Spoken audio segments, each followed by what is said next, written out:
బనకచెర్లపై ఏపీని చర్చలకు పిలుస్తాం. దీనిపై 23న జరిగే కేబినెట్ భేటీలో నిర్ణయం తీసుకుంటాం. మేము వివాదాలు కోరుకోం. తెలంగాణ హక్కులను వదులుకోం. ఢిల్లీలో మీడియాతో చిట్చాట్లో ముఖ్యమంత్రి రేవంత్ రెడ్డి మాట్లాడాడు. బనకచెర్లపై ఏపీ సీఎం చంద్రబాబు తీరు సరికాదు. ముందు మాకు చెప్పాల్సింది పోయి కేంద్రం చుట్టూ తిరుగుడైంది.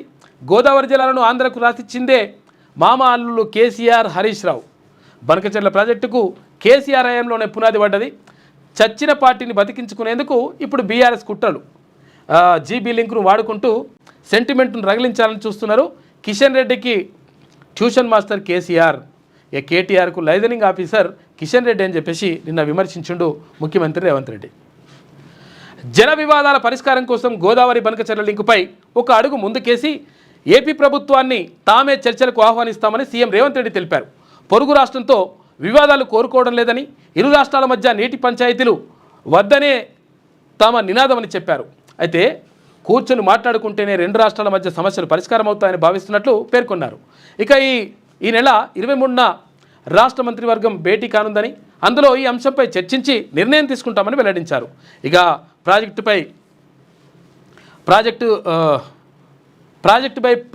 చర్చించుకొని న్యాయ సాంకేతిక పరంగా పరిష్కరించుకుందామని ఏపీ సీఎం చంద్రబాబు పిలుపునిచ్చారు. సంప్రదింపుల ద్వారా సమస్యకు పరిష్కారం కనుగొనేందుకు తాము సిద్ధంగా ఉన్నామని, అయితే ఎవరి కోసమో తెలంగాణ హక్కులను వదులుకోబోమని స్పష్టం చేశారు. కృష్ణా గోదావరి నదుల్లో నీటి పంపకాలు అంశం గత 10 ఏళ్లుగా మరింత జటిలమైందన్నారు. ఈ విషయంలో తెలంగాణ కేటాయింపులు తేలితే ఇతర అన్ని సమస్యలు పరిష్కారం అవుతాయని చెప్పేసి నిన్న ముఖ్యమంత్రి మాట్లాడాడు. అందుకే ఇదంతా చేస్తున్నారు. 2029 ఎన్నికల్లో మళ్ళీ గెలిచేందుకు ప్రధాని మోడీకి ఏపీ సీఎం చంద్రబాబు నాయుడు అవసరం ఉంది.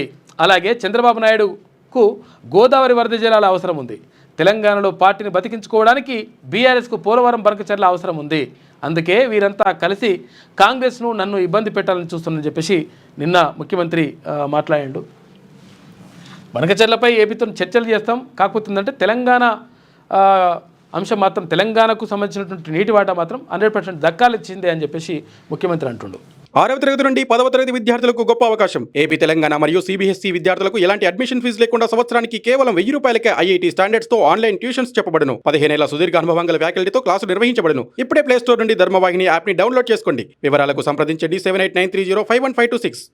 లేటెస్ట్ న్యూస్ తెలుగు మరియు ఇంగ్లీష్ అప్డేట్స్ కోసం ఇప్పుడే క్యూన్యూస్ అఫీషియల్ యాప్ ని ప్లే స్టోర్ నుండి డౌన్లోడ్ చేసుకోండి. సరికొత్త సమాచారాల కోసం క్యూన్యూస్ వెబ్సైట్ ని ఫాలో అవ్వండి. ఛానల్లో ప్రాంతీయ, జాతీయ, అంతర్జాతీయ వార్తలు వీక్షించండి. లైక్ చేయండి.